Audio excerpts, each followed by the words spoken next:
Assalamualaikum warahmatullahi wabarakatuh. Waalaikumsalam warahmatullahi wabarakatuh. Alhamdulillah, segala puji bagi Allah Subhanahu wa taala Al-Fatah yang telah membuka pintu untuk yang membuka pintu hati kita dan juga membuka kemudahan kita untuk datang ke Aceh dalam ziarah ibadah ini, dalam pelancongan ibadah ini.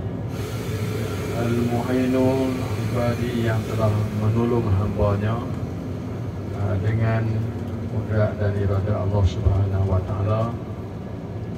Jadi terima kasih diucapkan kepada semua tuan-tuan muslim muslimat dan juga terutamanya kepada Tunku Yusof yang ajak Ustaz mari bersama dia, dan juga Abang Reba kita, dan juga yang berkhidmat saudara musafir. InsyaAllah dia sentiasa musafir sehingga ke Malaysia. Amin. InsyaAllah doakan dia tetap musafir sehingga ke Malaysia satu hari nanti. Dan saya rasa sungguh bermakna lah musafir sekali ini. Masya Allah. Kerana kita sentiasa dalam beribadah. Masya Allah. Kita musafir menziarahi para awliya, para ulama yang sangat memberi kesan yang mendalam, selain daripada rest badan kita, dan juga menambahkan akal dan juga menambahkan pengalaman kita, di samping menambahkan dan juga mengukuhkan iman dan silaturahim. Ini suatu musafir yang bukan yang cukup luar biasa, dengan layanan daripada abadi dan juga guru di sini.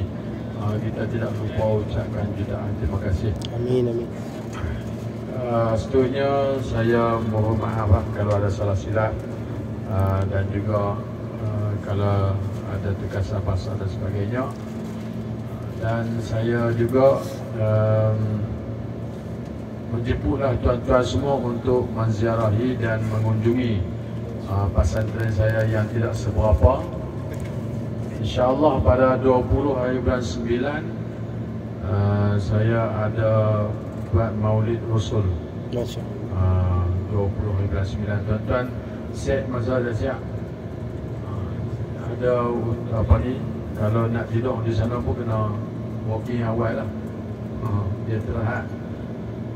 Jadi itu saja daripada saya, dan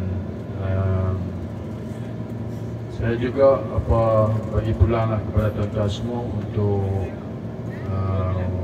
berwakaf. Terutamanya saya sedang mendirikan masjid harganya 3 juta. Sekarang